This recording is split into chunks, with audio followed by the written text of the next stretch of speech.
बिहार की भूमि की विशेषताएं जो आदिकाल से लेकर वर्तमान काल तक श्रृंखलाबद्ध रूप में विद्यमान है। इसका प्रमाण आदिकाल के आदि मानव जो आज भी कहें तो दे रहे हैं आदि प्रमाण चिरांद में। गंगा के उत्तरी तट पर स्थित छपरा शहर से 11 किलोमीटर दूर चिरांद नामक स्थान पर ईसा से लगभग 2000 वर्ष पूर्व की नवपाषाण युगीन सभ्यता के अवशेष मिले आज से कोई 50 वर्ष पहले। यूं तो और नदियों के किनारे भी सभ्यताओं के अवशेष मिले हैं, लेकिन इस स्थान की जो विशिष्टता है वह इससे भी करीब 1000 साल पहले कश्मीर में बुरज़ाहोम नामक जगह पर पाई जाने वाली सभ्यता के अवशेषों में भी नहीं है। पूरे भारतवर्ष में कहीं नहीं है। ऐसे स्थान पर आदि मानव के आकर बसने का कारण था यहाँ की कृषि योग्य उत्तम मिट्टी यानी अलूवियम, जो आज भी 100 फुट गहरी है। आखेट आधारित जीवन निर्वाह करने वाले आदि मानव ने यहीं आकर खेती शुरू की। भारत में कृषि की नींव सबसे पहले इसी मिट्टी में पड़ी और यहीं आकर आदि मानव यायावर से स्थावर हुआ। इतना ही नहीं, जब सारे रिसोर्सेज जीवन यापन के वहाँ उपलब्ध हैं और लगातार हमें वहाँ एक दर एक सभ्यता नवपाषाण युग से लेकर गुप्त काल तक मिल रही है, आयरन एज भी हमें वहाँ उपलब्ध है, तो वो अति उत्तम लोकेशन था जीवन निर्वाह के लिए, प्राचीन समाज के जो लोग थे उनके लिए। इसीलिए लगातार उसी साइट पर ईसा पूर्व 2000 से लेकर गुप्त काल तक वहाँ लोग लगातार निवास करते आए। चिरांद बिहार के गांगेय प्रदेश की विशिष्टता पर सबसे प्राचीन और सबसे बड़ी मुहर है। इस प्रदेश की भाव एवं विचार संबंधित विशिष्टता के प्रमाण मिलते हैं धर्म के क्षेत्र में। यहाँ अलग अलग धर्म और मान्यताएं जन्मी, पनपी और शिखर तक पहुंची। अंतः सलीला फल्गु के किनारे बिहार का वैदिक कालीन नगर गया, सनातनपंथी हिंदुओं का आदि तीर्थ। गया जी जो है पितृ के लिए सारे तीर्थ जितने भी भारत के अंदर तीर्थ हैं, सभी तीर्थों का प्राण गया जी को कहा गया है।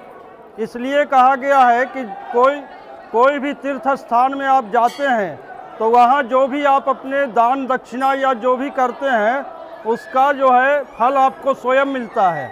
और गया जी में जो भी आप दान करते हैं या जल दान करते हैं या भगवान का चरण को ही स्पर्श करते हैं तो इसका प्रमाण बतलाया है। अत्र विष्णु पदम दिव्यम दर्शनाद पापनाशनम अर्श पर्श पूजनं चैव पितृणाम मुक्ति हेतवे। भगवान को चरण को और स्पर्श करने से आपका आत्मा शुद्ध होता है और अपने मरे हुए पितृ को जो है मोक्ष प्राप्त होता है। पूरे देश में केवल गया में है व्यवस्था मृत पूर्वजों की आत्माओं को मोक्ष दिलवाने की।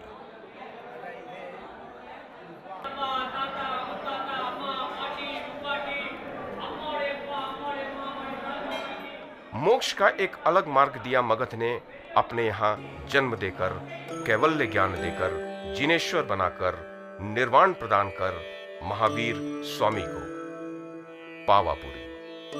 सर्वोच्च कोटि का ज्ञान देने वाली इस मिट्टी को नमन करके श्रद्धा के इतने कण उठाए श्रद्धालुओं ने कि एक तालाब बन गया, जल मंदिर।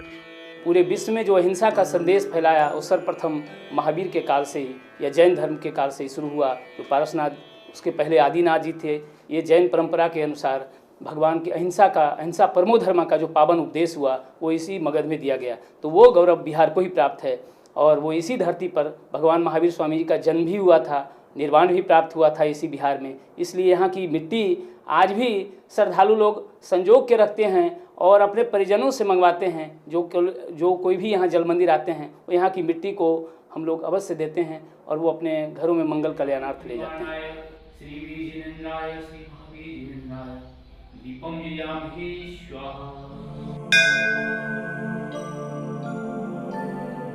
ज्ञान को तालाब में कमल के समान उठाकर रखा एक जगह, तो दूसरी जगह पीपल की ठंडी छांव के रूप में दिया, बुद्धत्व प्रदान किया भटकते हुए सिद्धार्थ को निरंजना के किनारे।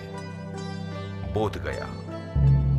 निर्वाण का ज्ञान आकाशदीप की भांति उन्नत है यहाँ आज भी। महाबोधि मंदिर।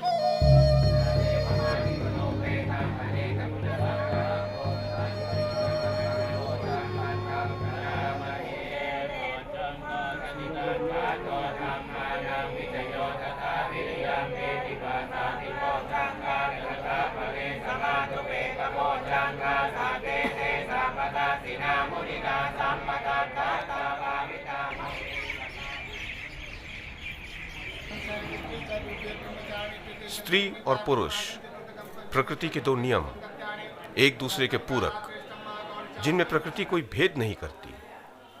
उसमें मनुष्य मात्र में स्त्री को पहले अबला बनाया गया और फिर पिछले कुछ दशकों से उसे सबला बनाने का शगल चल रहा है। महिला सशक्तिकरण का विश्वव्यापी संघर्ष, धार्मिक सहभागिता का सनातन अधिकार स्त्रियों को हर रूप में सबसे पहले बिहार में ही मिला। त्रेता काल में पति की अनुपस्थिति में सीता ने किया ससुर दशरथ जी का श्राद्ध, वह कर्म जो आज भी हिंदू महिलाओं को पति के बिना करने के लिए वर्जित है। आम्रपाली एक नगर वधू के प्रश्नों से निरुत्तर होकर बुद्ध को खोलना पड़ा था बौद्ध धर्म का द्वार भिक्षुणियों के लिए। अपने अभूतपूर्व त्याग से जिनेश्वर महावीर की पहली महिला शिष्या बनी राजकुमारी चंदन बाला। 16 शिष्याएं थी महावीर की। आज महिला सशक्तिकरण की बात हो रही है तो इसकी परिकल्पना बिहार में आज से 2500 साल पहले से ही थी, क्योंकि भगवान महावीर स्वामी जी के जो संघ में इनके जो मुनि बनते थे उनके अलावा साध्वियाँ भी इन्होंने बनाया, जिनमें प्रथम इनके शिष्या चंदन वाला महिला ही थी। ऐसे करके 16 उस समय 16 सती जी के नाम से जाने जाते थे, पुष्पा जी, दमयंती, ये सब मिला के। तो उस समय इनके संघ में महिलाएं जो साध्वी थी वो हर जगह हर एक विभिन्न गाँवों में जाकर के प्रतिबोध लोगों को देती थी और महिलाओं को जागरूक करती थी। बुद्ध के समय में, महावीर के समय में, दोनों के समय में त्याग की बात हो रही थी, तो महिलाओं ने भी त्याग करके दिखाया और यह अपने संघ में उन्होंने महावीर ने शामिल किया, इसलिए महिलाओं को वो स्थान मिला। सीता, चंदनबाला, आम्रपाली और उनके जैसी अनेक आज के महिला सशक्तिकरण के विश्वव्यापी संघर्ष पर क्या कहेंगी? सिख धर्म में सहयोग शेष रहता था संभवतः, सो 10वां गुरु जन्माया अपने यहां, खालसा पंथ को जन्माया उनके माध्यम से और आज्ञा दिलवाई सिखों को पवित्र गुरु ग्रंथ साहब को अपना अंतिम गुरु मानने की। बिहार ने विदेशी धर्मों को भी समान रूप से अपनाया। पटना के पास मनेर में 1180 में आए थे जेरूसलम से पहले इमाम ताज फाकीह, उन्हें अपने यहां बसाया और शरीफ का दर्जा दिलवाया। शरीफ केवल 3 है पूरे देश में। पटना साहिब में है ईसाई रोमन संप्रदाय का सबसे पुराना चर्च, पादरी की हवेली, 18वीं शताब्दी का।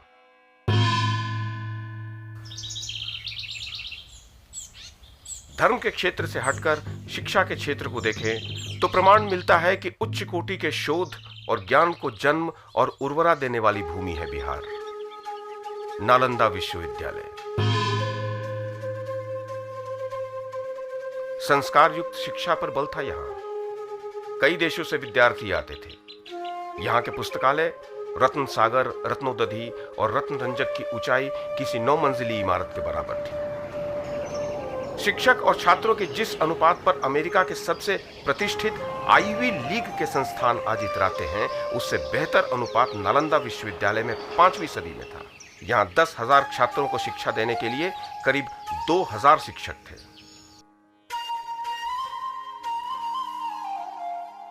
सौ से अधिक शिक्षक 1,000 छात्रों को शिक्षा देते थे विक्रमशिला विश्वविद्यालय में। 1193 में तुर्क आक्रमणकारी बख्तियार खिलजी ने इन दोनों विश्वविख्यात विश्वविद्यालयों को ध्वस्त कर दिया, आग लगा दी।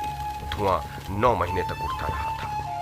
खिलजी ने विश्वविद्यालय के भवनों और ग्रंथों को भले ही नष्ट कर दिया, लेकिन वो ये नहीं देख और समझ पाया कि जिस धरती ने नालंदा और विक्रमशिला को जन्म दिया था, उसी धरती ने यहाँ के ज्ञान को अपने में समाहित करके उसे अंतः सलीला बनाकर पूरे आर्यावर्त में और उसके बाहर भी फैला दिया था। यहीं के शिक्षाविदों ने तिब्बत में बौद्ध धर्म की नींव रखी। यहाँ की धरती ने ज्ञान को बचाए रखा और भवन को जाने दिया। अमर आत्मा ही होती है, देह नहीं। ज्ञान आज भी अमर है यहाँ, आज भी बट रहा है यहाँ। और दुनिया भर से आने वाले लोगों को ये पुरातात्विक अवशेष प्रतीत होते हैं, लेकिन एक दूसरे दृष्टिकोण से देखने पर यही समझ में आता है कि नालंदा और विक्रमशिला आज भी खड़े हैं। इन्हें कोई भी समाप्त नहीं कर सकता हमेशा हमेशा के लिए। हमेशा हमेशा के लिए तो काल ने बख्तियार खिलजी को जघन्य अपराधियों की सूची में डाला।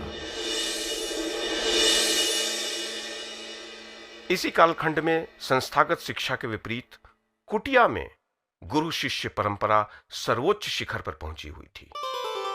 मिथिला में जनक, याज्ञवल्क्य, गौतम, गार्गी, मैत्रेयी, मंडन मिश्र, उनकी विदुषी पत्नी भारती हुई। वाल्मीकि ने मूल रामायण की रचना यहीं की। मिट्टी, धर्म और शिक्षा जितने ही अद्भुत प्रमाण मिलते हैं राजनीति के क्षेत्र से। बिहार को इस बात का गर्व हमेशा रहेगा कि जब दुनिया शासन व्यवस्था की एकमात्र विधि राजतंत्र के बारे में जानती थी, उस समय वैशाली में एक ऐसी शासन प्रणाली फल फूल रही थी जिसे 3000 साल बाद दुनिया शासन की सबसे उत्तम व्यवस्था मानने वाली थी। बुद्ध ने यहाँ की परिषद को देवताओं का परिषद अकारण नहीं कहा था। वैशाली से 150 किलोमीटर दूर है राजगृह, भारत देश के पहले साम्राज्य मगध की पहली राजधानी। यहीं के गृद्धकूट पर्वत पर बुद्ध ने अपने ज्ञान का भंडार जनजीवन के लिए सर्वप्रथम खोला था। यहीं पहली बौद्ध संगति हुई थी। मगध और वैशाली की ही मिट्टी में बुद्ध की अस्थियों को समाहित किया गया था, बहुजन हिताय बहुजन सुखाय के बीज के साथ सदा सदा के लिए। पूरी दुनिया में सबसे लंबे समय तक राजधानी बने रहने के गौरव के दृष्टिकोण से रोम पहले स्थान पर आता है, दूसरे पर पाटलिपुत्र। अजातशत्रु के पुत्र उदाई ने राजगृह के बाद नई राजधानी बनाने के लिए पाटली पुष्पों से सजे इस पाटली ग्राम को चुना था, जिसकी अधिष्ठात्री देवी थी पटन देवी, जिनके नाम पर पाटलिपुत्र पटना कहलाया।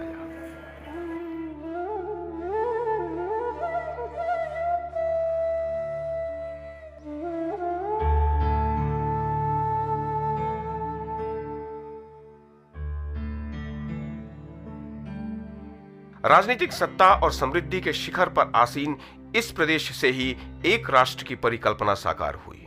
उसके पहले यह उपमहाद्वीप कई जनपदों और महाजनपदों में बटा हुआ था। इस बटे हुए उपमहाद्वीप में अखंड आर्यावर्त यानी भारतवर्ष का सपना देखा था आचार्य चाणक्य ने। उन्होंने चंद्रगुप्त मौर्य के अंदर सम्राट बनने की क्षमता देखकर उसे चुना। चंद्रगुप्त किसी राजकुल का नहीं था। ये मिट्टी का चरित्र था जिसने चाणक्य को यह विचार दिया कि केवल राजा का बेटा ही राजा नहीं हो सकता। ये समतामूलक समाज के निर्माण की शुरुआत थी। आचार्य चाणक्य और सम्राट चंद्रगुप्त की जोड़ी बताती है कि एक श्रेष्ठ राजा बनने के लिए एक श्रेष्ठ परामर्शदाता का साथ होना अति आवश्यक होता है, रूप गुरु का हो, मंत्री का हो, किसी का भी हो। यह मिट्टी स्वार्थ और हिंसक प्रवृत्ति को फलने फूलने नहीं देती। चंद्रगुप्त मौर्य का पौत्र चंड अशोक साम्राज्यवादी प्रवृत्ति का था।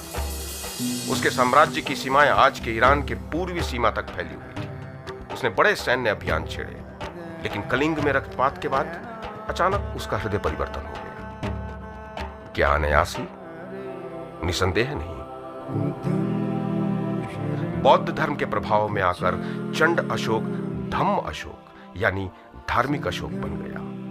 युद्ध भेरी की जगह संपूर्ण मगध में धम्म भेरी बजने लगी। दूसरे राज्यों की सीमाओं को अपने साम्राज्य में मिलाने की जगह अशोक ने दिलों को मिलाने का काम शुरू कर दिया। हिंसा की जगह भाईचारे का संदेश देने लगा और अंततः अशोक मानव धर्म का संरक्षक और पोषक बना। इस दूरदर्शी शासक को इतिहास ने अशोक महान की संज्ञा यूं ही नहीं दे दी। आश्चर्य क्या कि अशोक के चक्र और 4 सिंहों वाले प्रतीक चिन्हों को भारत सरकार ने अपनाया। अशोक महान की परंपरा को गुप्त वंश के शासकों ने शिखर तक पहुंचाया और भारत में स्वर्ण युग आया। गुप्त काल को भारतीय इतिहास का स्वर्ण युग कहा जाता है। सुशासन और व्यापार चरमोत्कर्ष पर था। सोने के सिक्के इसी काल में चलाए गए। विज्ञान, कला, संगीत, साहित्य, चिकित्सा, गणित, शिक्षा, खगोलीय शोध, धर्म, दर्शन, हर क्षेत्र में नए नए अनुसंधान गुप्त काल में हुए जो बाद में भारतीय संस्कृति का आधार बने। प्रजा को कोई भी धर्म पालन करने की स्वतंत्रता थी। यह धरती अपने समय से कई सहस्त्राब्दियों आगे के विज्ञान के सिद्धांत बनाने वाले आयुर्वेद से इस दुनिया को परिचित कराने वाले चरक की भूमि है। गर्भ में शिशु का लिंग शुक्राणु निर्धारित करते हैं, अंडाणु नहीं। ये बातें चरक ने ईसा पूर्व 300 में कही थी। शून्य की खोज, गणित और सौर मंडल के बारे में दिए गए ज्ञान से खगोल विज्ञान में क्रांति लाने वाले आर्यभट्ट की भूमि है। वराह मिहिर, सुश्रुत, विष्णु शर्मा, अश्वघोष, पाणिनि इत्यादि की भूमि है। कालिदास कृत अभिज्ञान शाकुंतलम और मेघदूतम से लेकर वात्स्यायन के काम सूत्र जैसे ग्रंथों की रचना की भूमि है। जिन्होंने मगध को रौंद डाला वो भी इसके वैभव से अछूते नहीं रहे। तबकते नसीरी में इस खूबसूरत प्रदेश को उन्होंने ही सर्वप्रथम बहार कहा, जो कालांतर में बिहार हो गया। इनमें से कुछ लोगों ने इस मिट्टी को अपने से बढ़कर माना। शेरशाह स्वर्णाक्षरों में लिखा गया ऐसा ही एक नाम है।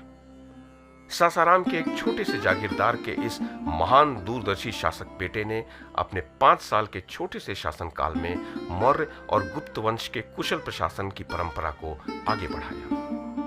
उसने शासन व्यवस्था में आमूलचूल परिवर्तन किए, मुद्रा के रूप में रुपया चलाया, डाकघरों की स्थापना की, पुलिस बल का गठन किया और ऐसे अनेक कारगर उपायों से उसने देश के प्रशासन का स्वरूप ही बदल डाला। सड़कें अगर विकास का आधार स्तंभ हैं, तो बिहार को इस बात पर फक्र होगा कि वह विकास का यह मंत्र पूरे हिंदुस्तान को प्राचीन काल से देता आ रहा है और आज भी दे रहा है। मौर्य शासकों ने तक्षशिला से पाटलिपुत्र तक उत्तर पथ बनवाया। फिर शेरशाह ने मुल्तान से आगरा तक इसका विस्तार किया और नाम कर दिया सड़के आजम। इसी का अंग्रेजों ने फिर विस्तार किया और ग्रैंड ट्रंक रोड नाम कर दिया, जो आज राष्ट्रीय राजमार्ग 2 कहलाता है। शेरशाह ने ही बिहार सूबे की नींव रखी और 4 नदियों के संगम पर बसा अत्यंत व्यस्त पट्टन यानी बंदरगाह पाटलिपुत्र पटना बन गया। बिहार शब्द की उत्पत्ति 3 स्रोतों से हुई। पौराणिक इतिहास के अनुसार भगवान शंकर, जिनका वास कैलाश में है, वो विहार करने यहां आते रहे हैं, इसलिए इस भूभाग को विहार कहा गया पौराणिक काल में। फिर बौद्ध काल में बौद्ध विहारों की बहुलता के कारण भी इस भूभाग को विहार कहा गया और मुगल शासकों ने इस प्रदेश की सुंदरता के कारण इसे बहार कहा। तो विहार और बहार मिलकर निकले लोगों की जुबान से शब्द बिहार बनकर विहार की क्लिष्टता से थोड़ा अलग हटते हुए एक देसी स्वर लेते हुए पटना बना पटन देवी की नगरी, और इस नगरी के व्यस्त पट्टन यानी बंदरगाह से। पर अमर पाटलिपुत्र है, प्रथम पाटलिपुत्र है। तो आज के इस दौर में जब देश के कई शहरों को उनके मौलिक नाम दिए जा रहे हैं, तो पटना का नाम पुनः पाटलिपुत्र क्यों न किया जाए। देश और विश्व का पथ प्रदर्शक बनने वाले मगध साम्राज्य के लिए एक ऐसा समय भी आया जब मध्यकाल से यह शीर्ष से उतरने लगा और धीरे धीरे सिकुड़ते सिमटते हुए राष्ट्र के मानचित्र पर बंगाल का एक छोटा सा हिस्सा बनकर रह गया। पर चाणक्य और चंद्रगुप्त, इस आर्यवर्त के रचयिता, महान अशोक, भगवान बुद्ध, जिनेश्वर महावीर, गुरु गोविंद सिंह और शेरशाह जैसे महामानवों की भूमि के लोग कब तक गुमनामी के अंधेरे में जी पाते। 1857 से एक नई प्रक्रिया की शुरुआत हुई। बिहार की धरती ने देश की राजनीतिक और सामाजिक क्रांतियों को भी जन्म दिया। अधर्म और असत्य जब जब सर उठाने लगे हैं, इस प्रदेश ने किसी न किसी को क्रांति पुत्र चुना है। इसमें सबसे पहले जगदीशपुर के बाबू कुंवर सिंह का नाम उभर कर आता है। बिहार में अंग्रेजों की खिलाफत करने वालों में सबसे पहले जगदीशपुर के बाबू कुंवर सिंह। बिहार का पुनरुत्थान 1857 के सिपाही विद्रोह के रूप में अप्रत्यक्ष रूप में फिर से शुरू हुआ। सन 1908 आते आते बिहारियों के लिए बिहार की मांग शांत नीले नभ को भी कंपित करने लगी, जिसकी वजह से सन 1912 में बिहार का अस्तित्व एक अलग प्रदेश के रूप में वापस मानचित्र पर उभर आया। अभी आंखें खुली भी नहीं थी नवजात शिशु की कि आई भयंकर बाढ़। कहते हैं उत्तरी बिहार को कोसी का श्राप है। अंग्रेजों के खिलाफ जंग की पृष्ठभूमि बिहार में ही तैयार हुई जब 1917 में राजकुमार शुक्ल गांधी जी को चंपारण ले आए। बिटियारवा जब आए तो अपने समसुइयों के साथ मेरे घर गए श्री रामपुर अमोलवा स्टेशन से उतरकर। दादा के घर स्नान भोजन करने के बाद यहाँ आए। यहाँ महुआ का पेड़ था, लोगों ने खाट दे दिया, उसी पर बैठ गए। तो उन्होंने किसान वर्ग से एक प्रस्ताव रखा कि आप लोग थोड़ी सी जगह दीजिए ताकि आश्रम सह पाठशाला हम बनाएं। तो किसान लोग सुनकर उनकी भावना को माने चाहते हुए भी नहीं कुछ बोल सके। तो गांधी जी मन ही मन समझ गए कि होए ना होए ऐसी हम अंग्रेज़ जो है उसी के भय से ही लोग जो है हमको ज़मीन देने को नहीं चाह रहा है। तो वहाँ पर बगल में पुजारी बैठे थे इस मंदिर के, उनका नाम था बाबा राम नारायण दास। तो बोले बाबा राम नारायण दास, आप तो भगवान के भक्त हैं, मैं जनता का सेवक हूँ, हम दोनों का मार्ग एक है, तो क्या थोड़ा सा आप जगह हमको नहीं दे सकते हैं? बाबा ने कहा कि हमको किसी से भय नहीं है, बोलिए कितनी जगह आपको चाहिए? तो गांधी जी खड़े होकर जैसे जैसे घूम गए, यह आश्रम 11 कट्ठा 5 धूर बाबा राम नारायण दास ने दिया है। सन 1919 में ट्रस्ट बना था जिसके सचिव मोहनदास करमचंद गांधी हुए, राजेंद्र बाबू, रामनवी बाबू, अभी तो नाम मैं भूला हूँ, 7 आदमी का नाम जो है डीड में अंकित है, जो डीड मेरे पास आज भी मौजूद है। और यहीं से देश जो है सत्याग्रह शुरू हुआ, देश आज़ाद भी हो गया। इसी मिट्टी में शुरू किए गए सत्याग्रह ने गरीब निलहे मजदूरों का दर्द दूर किया और मोहनदास करमचंद गांधी को पहले लोकप्रिय नेता के रूप में जन्म दिया। गांधी ने हमेशा कहा कि हम पैदा हुए गुजरात में, अलग बात है, लेकिन मेरे दूसरा प्रांत कोई है तो बिहार है, और बिहार ने हमको गांधी बनाया। वो उन्होंने 1921 में मीरा बहन को पत्र लिखा है कि it was Champaran that introduce me to India.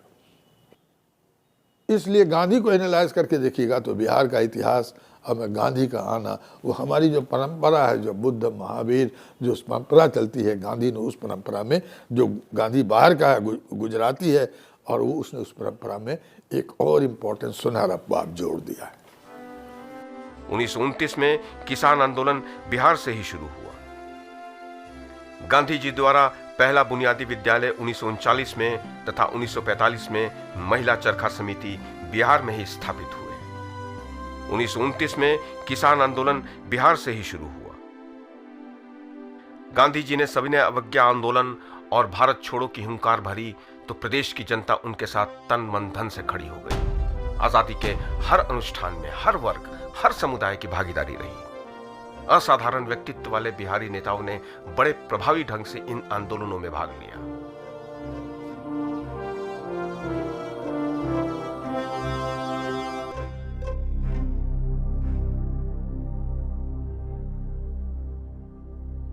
उन्नीस 1934 में बिहार ने झेला भयंकर भूकंप।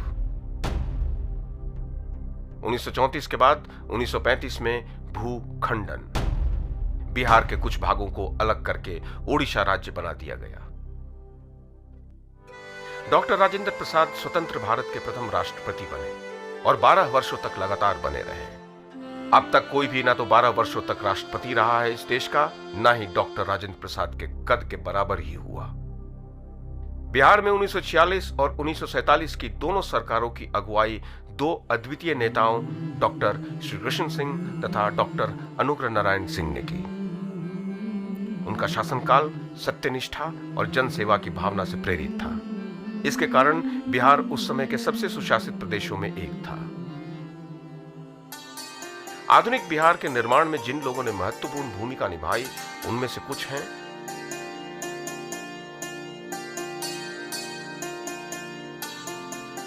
कालांतर में जनजीवन से जुड़ने के लिए हिंदी को राजभाषा का पहला सम्मान यही मिला और उर्दू को दूसरी सरकारी भाषा का। बिहारियों की हिंदी का मजाक उड़ाया जाता है पूरे देश भर में। यह ध्यान देने वाली बात है कि आज भी 90% बिहारियों की मातृभाषा हिंदी नहीं है। बिहारियों की मातृभाषा भोजपुरी, मैथिली, मगही, बज्जिका या अंगिका होती है। और जिस समय बिहार ने देश में सबसे पहले हिंदी को राज्य भाषा का सम्मान दिया था, उस समय तो 99% बिहारियों की मातृभाषा हिंदी नहीं रही होगी, ये तय है।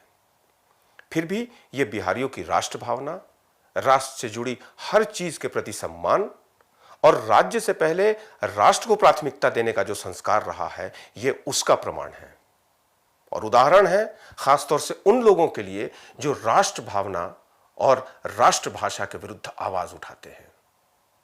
बिहार की सोच हमेशा से राष्ट्रीयता और समग्रता की रही है, क्योंकि बिहार जो एक प्रदेश है आज देश रहा हुआ है।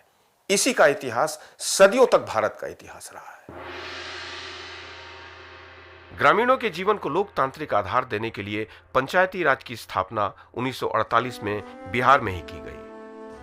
लोगों के सर्वमुखी विकास के लिए गांधी जी का सर्वोदय कार्यक्रम, भूमिहीन किसानों को जमीन और नया जीवन देने के लिए 1952 में विनोबा भावे का भूदान आंदोलन, सभी को बिहार में अप्रत्याशित सफलता मिली।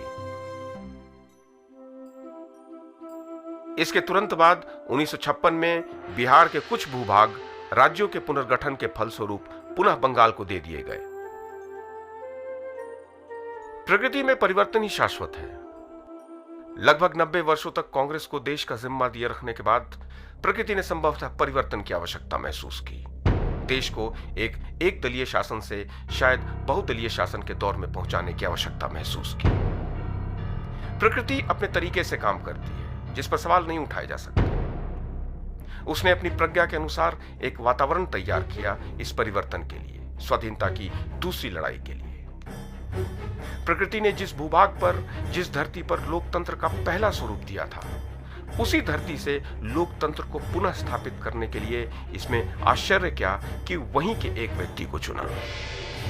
72 साल के जयप्रकाश नारायण ने पटना के गांधी मैदान से मात्र सत्ता परिवर्तन का नहीं बल्कि संपूर्ण क्रांति का आह्वान किया।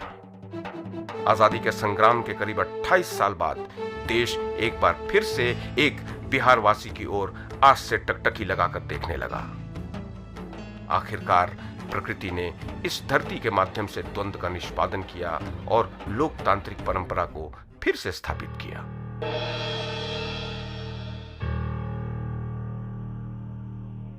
प्रदेश में कर्पूरी ठाकुर ने शोषितों को आवाज दी, उन्हें स्वाभिमान के लिए संघर्ष करने का माद्दा दिया। ये बताया कि जीवन को जीवन के समान जीने के लिए कई बार भोजन से अधिक सम्मान की आवश्यकता होती है। हजारों साल से हाशिए पर मृत प्राय जीते हुए पिछड़े हुए बहुसंख्यक समाज को मुख्य धारा में लाने के लिए कई कदम उठाए। इसका तात्कालिक प्रभाव यह हुआ कि बिहार राज्य एक कच्चे खराब रास्ते पर चल रही बैलगाड़ी के समान हिचकोले खाता हुआ लगभग 3 दशकों तक चलता रहा। आरजेडी का जो शासनकाल था वो एक बिहार का एक बहुत ही डिसाइसिव मोमेंट था, जो कि बिहार में जो इलेक्टोरल डेमोक्रेटाइजेशन हुआ या जो कई तरह का जो सोशल मूवमेंट्स हुआ, चाहे वो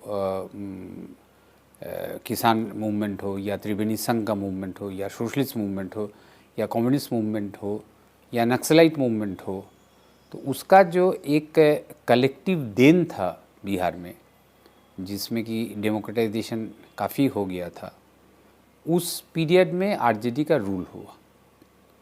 तो इवन अदरवाइज ऑल्सो बिहार में जो एक जो फ्यूडल जो एक कंसोलिडेशन था वो ब्रेक हुआ, और उस ब्रेक होने के चलते लोगों को वॉइस मिला, मगर वहीं तक वो बात रुक गई थी।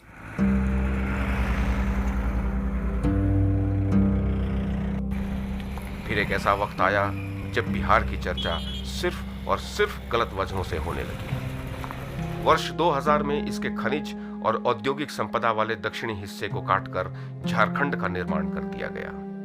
प्रदेश विकास की आधुनिक और अभिजात्य वर्गीय परिभाषा के अनुसार पिछड़ गया। सामाजिक न्याय, सशक्तिकरण और चौमुखी विकास से उदासीन आंकड़ों की कलाबाजी में खोए अर्थशास्त्रियों के अनुसार पिछड़ गया। बिहार की बड़ी नकारात्मक छवि पूरी अभिजात्य दुनिया में बन गई। बिहार देश में पिछड़ेपन का पर्याय बन गया। किंतु उस बैलगाड़ी की यात्रा रुकी नहीं, वो दिल्ली की संसद के रास्ते पूरे देश में हुई और उससे देश का इतिहास धीरे से हमेशा हमेशा के लिए बदल गया। विश्व का इतिहास बताता है कि जब भी क्रांति की शुरुआत हुई है कहीं, चाहे बहुत धीरे से ही सही, अराजकता तो फैली ही है, उथल पुथल तो मची ही है, थोड़ी या अधिक मात्रा में, जैसे किसी छोटे से तालाब में एक बड़े से हाथी के उतरने पर होता है। और इसलिए उस दौर में आर्थिक रूप से पिछड़ने का कोई गम नहीं मनाना चाहिए, क्योंकि प्रकृति अपने तरीके से न्याय करती है, संतुलन स्थापित करती है।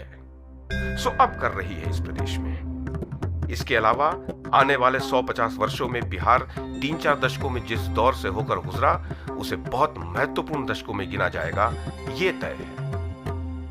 प्रकृति हमेशा न्याय ही करती है, उसकी लीला में अन्याय नहीं, चूक नहीं। हाँ, मनुष्य उसकी लीला समझने में चूक कर जाता है कई बार।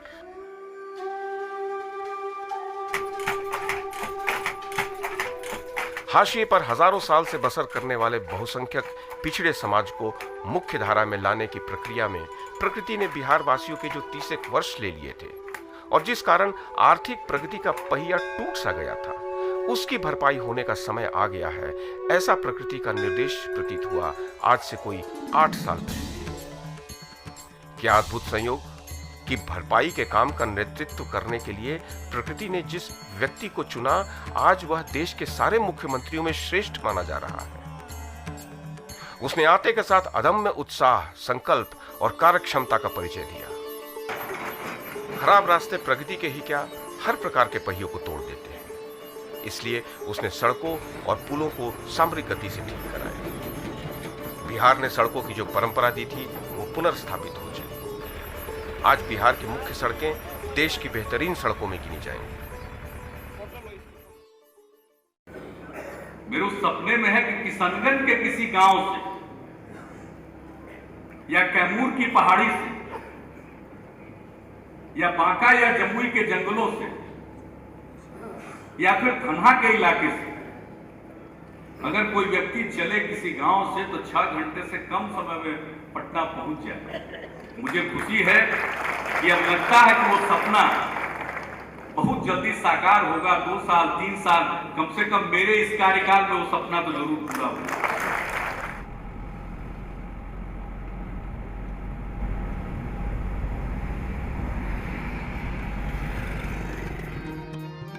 नई सड़कें बनी तो प्रगति को भी नए पहिए मिले, नए पहिए मिले तो प्रगति सबसे पहले विद्यालय गई। शिक्षा से उसने अपनी यात्रा शुरू की। शिक्षा जो प्रगति की प्राथमिक शर्त है, शिक्षा जो सशक्तिकरण के तिलिस्म में प्रवेश की कुंजी है।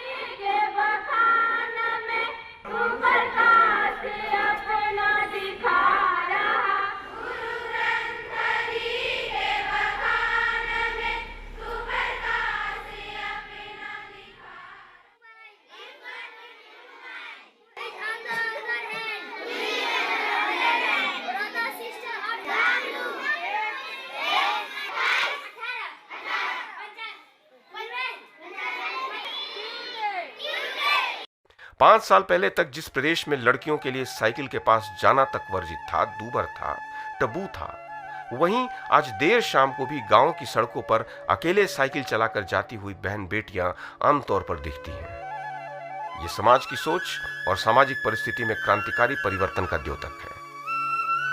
अब रातें सुरक्षित हैं और दिन तनाव रहित।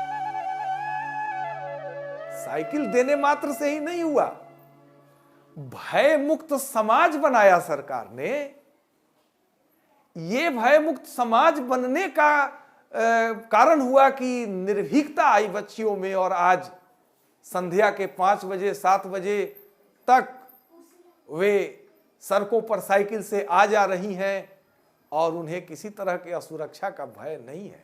मैं पिछले 3 साल से रेगुलरली बिहार आ रही हूँ और मैं फील्ड वर्क के लिए काफ़ी जगह ट्रैवल किया है। मैंने नॉर्थ बिहार में, साउथ बिहार में, पूर्णिया, अररिया, रोहतास, काफ़ी सारे ज़िलों में ट्रैवल किया है।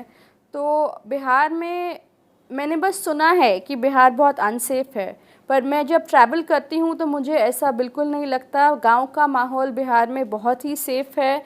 इनफैक्ट आपके गांव तो ऐसे हैं जहाँ औरतें अकेली रहती हैं, गांव पर गांव में औरतें अकेली रहती हैं, मर्द ही नहीं है, केवल बच्चों के साथ, बुजुर्गों के साथ औरतें अकेली रहती हैं। और हमने भी अपने सर्वेज में पूछा है तो हमें क्लियरली निकल के आता है कि पिछले 10 सालों में औरतें अपने आप को काफ़ी सेफ़ महसूस करती हैं गांव में, और मुझको भी काफ़ी सेफ़ महसूस हुआ है। मुझे बिल्कुल कोई अनसेफ्टी या फियर की बात नहीं आई है। दो पहियों पर आई ये क्रांति साक्ष्य है इस सत्य की कि सरकार की एक सही और दूरगामी निर्णय से समाज एक छलांग में 10 वर्ष आगे बढ़ जाता है। साइकिल ही नहीं, केवल साइकिल के साथ पोशाक, छात्रवृत्ति, दोपहर का भोजन, शिक्षकों और शिक्षार्थियों का उत्साह इत्यादि के कारण आज स्कूलों में नामांकन और उपस्थिति दोनों में हुई है भारी वृद्धि। जब हम 2009 में आए थे उस समय हमारे पास करीब 1200 लड़कियां थी। आज के डेट में हमने जितने भी यंग टीचर आए हैं सब मिलकर इस ढंग से पढ़ाई लिखाई की कि चारों पट्टी अट्रैक्शन हो गया, और अभी के डेट में हमारे यहाँ कुल मात्र 2600 लड़कियाँ भी हो गई है। 1200 से हमें 2600 पहुँचा दें, इसमें सिर्फ देन मेरा ही नहीं है बल्कि सभी शिक्षकों का योगदान है जो निस्वार्थ भाव से बहुत मेहनत करते हैं। मैं समझता हूँ कि बहुत मेहनत करते हैं। महिला साक्षरता दर में इस दशक में सबसे ज्यादा प्रगति करके बिहार को राष्ट्रपति द्वारा दशक का साक्षरता पुरस्कार मिला है। अब बिहार के गांव की बालिकाएं एक लंबी दूरी तय करने के लिए तैयार खड़ी हुई हैं। पढ़ने के पीछे मेरा एक एम है इंजीनियर बनना। जब तक अपना एम पूरा नहीं कर रहे थे तब तक शादी नहीं होगी। हम भी जब तक अपना जॉब नहीं करेंगे जब तक शादी नहीं करेंगे। ये साइकिल योजना जो है बालिकाओं के लिए एक पंख है और इनकी उड़ान ऊंची है। ये तो अब साइकिल से ही आसमान की दूरी नापेंगी, लगता है कि इसमें भी बहुत दिल्ली दूर नहीं है। दिल्ली तो क्या, बिहार के गांवों तक की लड़कियां आज कंप्यूटर और इंटरनेट के माध्यम से देश विदेश तक पहुंच रही हैं।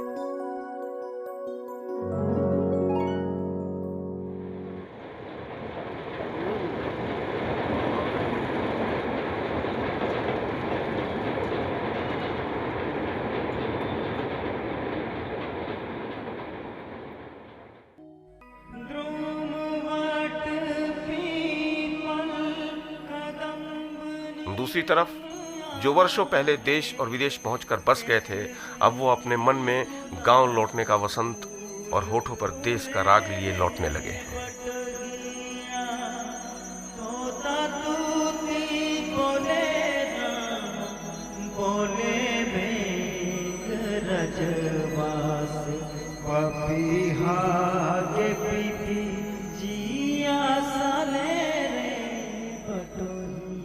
आम के मादक बोरों के सुआस से महकी और लाल सेमल के रंग से रंगी एक एकाकी पंछी की तरह सुंदरी का विरह गीत अब धीरे धीरे नेपथ्य में विलीन हो रहा है।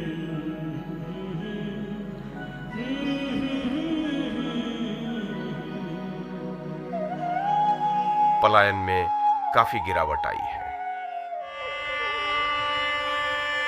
पलायन कम होना, रुकना अनेक कारणों से आवश्यक है, पर घर से दूर जाकर पढ़ाई या नौकरी व्यवसाय करने से किसी को विरोध नहीं। बल्कि मुख्यमंत्री का कहना है कि बिहारी मेहनती और बुद्धिमान हैं, उन्हें अपने विकास के लिए बेहतर अवसर जहां भी मिले, मुंबई हो या कोलकाता या फिर चांद पर ही क्यों ना हो, जरूर जाना चाहिए।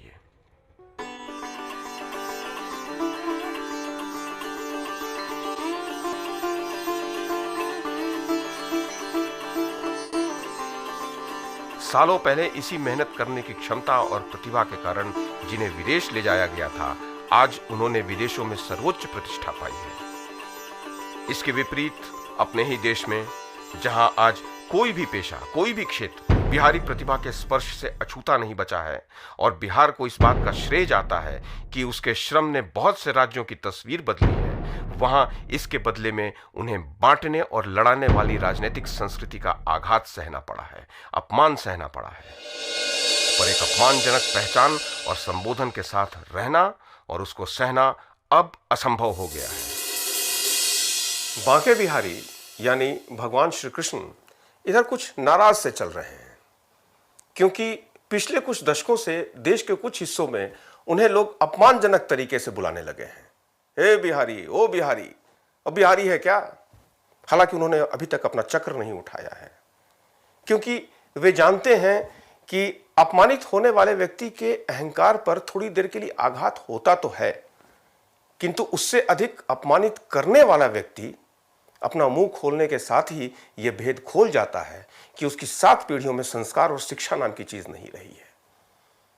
और मजे की बात तो ये कि यही विवेकहीन, संस्कारहीन और अशिक्षित लोग जब उनकी शरण में जाते हैं तो वे अपनी उदारता में कोई कमी नहीं करते।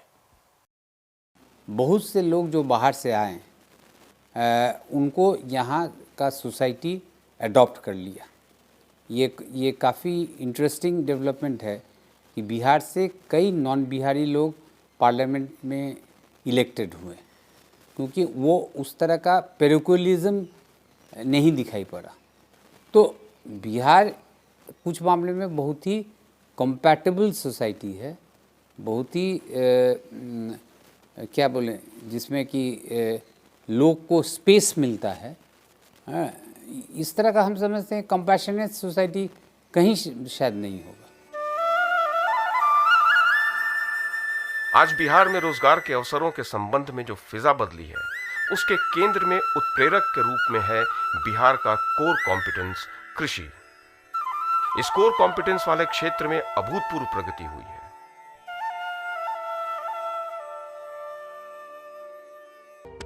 प्रशासन की प्रतिबद्धता प्रजा के बीच उतरती दिखनी और सिद्ध होनी चाहिए। हर सोमवार मुख्यमंत्री की सुबह होती है जनता दरबार में।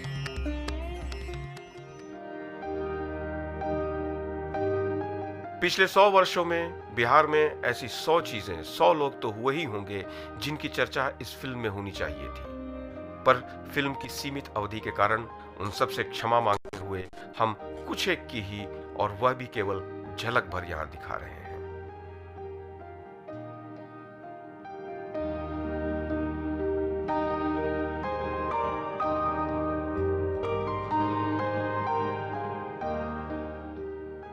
ये कुछ लोग हैं जिनसे बातचीत की गई थी, जगहें हैं जिन्हें फिल्माया गया था इस फिल्म को बनाने के दौरान, पर हम इन सब से भी क्षमा याचना करते हैं इस फिल्म में इन्हें स्थान नहीं दे सकने के लिए। इसके अलावा और भी कुछ बड़े बड़े नाम हैं बिहार से जुड़े हुए, जिन्होंने अपने आप को बिहार के साथ कभी जोड़ा नहीं। कुछ बच्चे ऐसे निकल जाते हैं जो बड़े होने के बाद अपनी मां की सेवा करने की जगह उससे संबंध ही तोड़ लेते हैं। ऐसे बच्चों का क्या कहिए, उन्हें भूलना ही बेहतर होता है।